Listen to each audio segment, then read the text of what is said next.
America Israel జరిపినటువంటి దాడుల్లో Iran supreme leader ఆయతుల్లా Khamenei మృతి చెందారు. ఆయన మృతితో దర్ ఇస్ నో డౌట్ ఒక శక్తివంతమైన అధ్యాయం ముగిసింది అని చెప్పొచ్చు.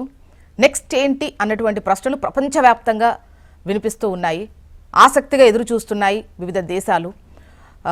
నెక్స్ట్ ఎవరు ఇరాన్ సుప్రీం లీడర్ అవబోతారు అనేది ఒక చర్చ అయితే, ఇరాన్ మధ్యంతర సుప్రీం లీడర్గా అటు అలీ రేజా అరీఫీని ప్రస్తుతానికైతే పెట్టారు. మరోవైపు ఇరాన్ ఖమేనీ మృతితో ప్రతీకారం తప్పదు అంటూ పలు దేశాలపై దాడులు చేసినటువంటి విషయం మనకు తెలిసిందే. సో ఇదే విధంగా కంటిన్యూ అవుతే ప్రస్తుత పరిస్థితి ఏ విధంగా ఉంది, మున్ముందు ఎలా ఉండేటువంటి అవకాశాలు ఉన్నాయనేది ఒకటి. అటువైపు ప్రతీకార ఏచ్ఛతో వాళ్ళు ఉన్నటువంటి పరిస్థితిలో, ఇటు మరోవైపు ట్రంప్ ఖచ్చితంగా ఇరాన్ కొత్త లీడర్ ఎవరైతే ఉంటారో వాళ్ళతో మాట్లాడేందుకు సిద్ధం అన్నటువంటి ప్రకటనలు. ఏం జరగబోతుంది, ప్రపంచ దేశాలన్నీ కూడా ఆసక్తిగా ఎదురు చూస్తున్నటువంటి క్రమంలో ఇది ఇలాగే కంటిన్యూ అయితే ముఖ్యంగా మన దేశంపై ఏ విధమైనటువంటి ఎఫెక్ట్ పడేటువంటి అవకాశం ఉంది. మాట్లాడదాం. గెస్టులు సిద్ధంగా ఉన్నారు. రెహమాన్ గారు, వీరు సీనియర్ జర్నలిస్ట్. నమస్తే అండి రెహమాన్ గారు, వెల్కమ్ టు ద డిబేట్. మరి కాసేపట్లో అటు ప్రముఖ విశ్లేషకులు పెంటపాటి పుల్లారావు గారు and international issues expert Sanjay గారు కూడా జాయిన్ అవుతారు. రెహమాన్ గారు, అండ్ మీరు చూస్తూ ఉన్నారు, అంటే మూడో ప్రపంచ యుద్ధం తప్పదా అనేది ఒక 2 సంవత్సరాల నుండి కూడా వివిధ దేశాల్లో జరుగుతున్నటువంటి, అంటే మనం ప్రాంతాలు వేరైనప్పటికీ డెఫినెట్గా ఒక యుద్ధం అనేది ఆ ఒక్క దేశానికి మాత్రమే కాదు, జరుగుతున్నటువంటి 2 దేశాల మధ్య కాదు, ప్రపంచవ్యాప్తంగా కూడా దాని ఎఫెక్ట్ ఉంటుంది, డౌట్ లేదు. సో ఈ క్రమంలో ఇదే పరిస్థితి కొనసాగితే గనక ఇరాన్ అటు వెనక్కు తగ్గకుండా, ఇటు అమెరికా ఇజ్రాయెల్ వెనక్కు తగ్గకుండా ఉంటే ఫ్యూచర్ ఎట్లా ఉండేటువంటి అవకాశం ఉంది, భవిష్యత్తును ప్రెడిక్ట్ చేయగలమా? నమస్తే అండి, మీకు జోసా గారు, మీకు అట్లానే హెచ్ఎంటీవీ ప్రేక్షకులు, అట్లాగే ప్యానల్లో ఉన్న మిత్రులందరికీ గుడ్ మార్నింగ్. ప్రపంచం మొత్తం మీద అమెరికా ఆధిపత్యం, అలాగే అమెరికా కర్ర పెత్తనం మనం చూస్తున్నాం. లిబియా మీద దాడి చేసి ఆ దేశ అధ్యక్షుడిని గడాఫీని హతమార్చడం, అంతకుముందు ఇరాక్ అధ్యక్షుడు సద్దాం హుస్సేన్ని, అంటే ఆ దేశ పెట్రోలియం ఉత్పత్తులపైన అమెరికా ఆధిపత్యాన్ని ఎదిరించినందుకు సామూహిక విధ్వంసక రసాయన ఆయుధాలు ఉన్నాయనేటువంటి ఒక నెపంతో ఆ దేశం మీద దాడి చేసి ఆ దేశాధ్యక్షుడిని పట్టుకొని వాటిని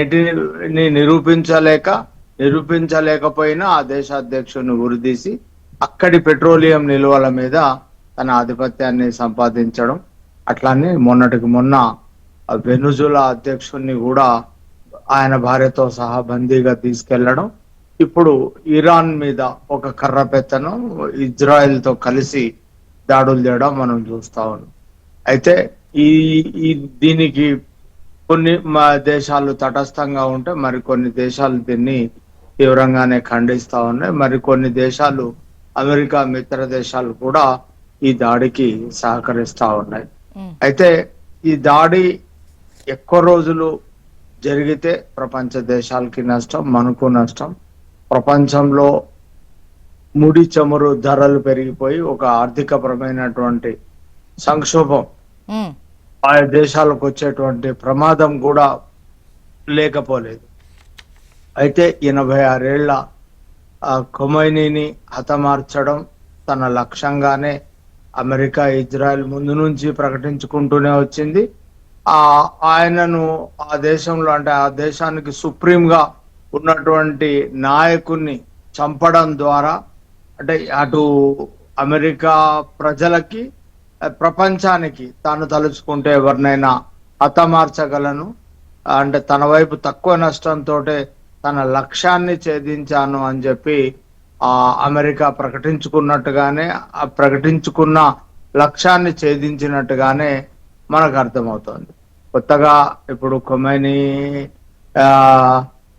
కుమారుణ్ణి, అంటే ఆయన కొడుకుని చీఫ్ గా ప్రకటించుకున్నటువంటి అవకాశాలు చాలా సుస్పష్టంగా ఉన్నాయి. అంటే 86 ఏళ్ల ఒక క్రూర్ద నాయకుడికి ఆల్టర్నేటివ్ లీడర్షిప్ లేకుండా ఆ దేశం ఏమి ఉండదు. కాకపోతే ఒక 30 ఏళ్లుగా తనకు శత్రువుగా ఉండి అంటే తన వాయిస్ కు అడ్డం చెప్తున్నటువంటి ఒక నాయకుడిని, లేకపోతే తన శత్రువుని, అంటే అమెరికా భాషలో చెప్పాలంటే తన శత్రువుని హతమార్చానని చెప్పి ఓకే రెహమాన్ గారు, అంటే ప్రకటించుకున్నట్టుగానే ఇక్కడ అమెరికాకు తక్కువ నష్టంతోనే ఆయన అనుకున్నది చేయగలిగారా, లేదంటే ఇజ్రాయెల్ అమెరికా కలిసి వాళ్ళు ఏదైనా చెయ్యగలరు అని నిరూపించారా? ఇవన్నీ పక్కన పెడితే ఇక్కడ ఖమేనీ మృతికి సంబంధించి వివిధ దేశాల్లో ఆయన మృతికి సంబంధించి సంతాపం వ్యక్తం చేస్తున్నారు. అట్ ద సేమ్ టైం సంతోషము వ్యక్తం చేస్తున్నటువంటి మిక్స్డ్ సిచ్యువేషన్. ఈవెన్ ఇరాన్లో కూడా ప్రజలు బయటకు వచ్చి సంబరాలు చేసుకున్న సిచ్యువేషన్ ఉంది. అంటే పర్టికులర్గా ఖమేనీ గురించి మాట్లాడితే మీరు ఏం చెప్తారు? ఒకటండి, ఆ దేశ అంతరంగిక వ్యవహారం. ప్రపంచ దేశాల్లో ఏవైనా ఇంకో దేశం కర్రపెత్తనం చేయడానికి వెళ్ళే అంటే ఏ దేశ అధ్యక్షుడికైనా ఏ దేశ ప్రధానికైనా. రెహమాన్ సార్, ఇక్కడ నేను ఖమేనీ గురించి అంటే డెఫినెట్గా అండి మన దేశం పైన ఇంకో దేశము అంటే కర్రపెత్తనం చేయడం కావచ్చు, లేదంటే ఏ దేశం పైన చేయడం కావచ్చు, ఎవరు యాక్సెప్ట్ చెయ్యరు. పర్టికులర్గా ఖమేనీకి సంబంధించి మాట్లాడినప్పుడు ముఖ్యంగా ప్రజలు, మానవ హక్కులు ఈ అంశం తెర మీదకు వచ్చినప్పుడు, ఎందుకంటే ప్రపంచం మొత్తం కూడా కొన్ని పర్టికులర్ సంస్థలు కూడా వివిధ దేశాల్లో ప్రజలు ఏ విధంగా ఉన్నారు ఏంటి అన్నటువంటి ఒక నిఘా అనేది ఉండాల్సినటువంటి అవసరం ఉంటుంది. దేశాలు వేరు అయినా కూడా వాళ్ళ పరిస్థితులు ఏ విధంగా ఉన్నాయి అనేది కూడా ఇంపార్టెంట్. సో ఈ క్రమంలో ఖమేనీకి సంబంధించి మిక్స్డ్ అభిప్రాయాలు వ్యక్తమవుతున్నటువంటి క్రమంలో అసలు ఖమేనీకి సంబంధించి మీరు ఏమని విశ్లేషిస్తారు? ఆయన ఏంటి ఈ 36 ఏళ్లలో ఇరాన్కు సంబంధించి ఆయన అధీనంలో ఉన్నటువంటి అంశాలు కావచ్చు, లేదంటే ఆ వ్యవహార శైలి కావచ్చు, పర్టికులర్గా ఖమేనీ గురించి అడిగితే మీరేం చెప్తారు? ఇప్పుడు ప్రపంచ దేశాల్లో ఒక్కొక్క దేశంలో ఒక్కొక్క రకమైనటువంటి రాజ్యాంగం అమల్లో ఉంది. నిజానికి ఇరాన్ లో మార్పు కోసం అక్కడి ప్రజలు పోరాడుతున్నారు.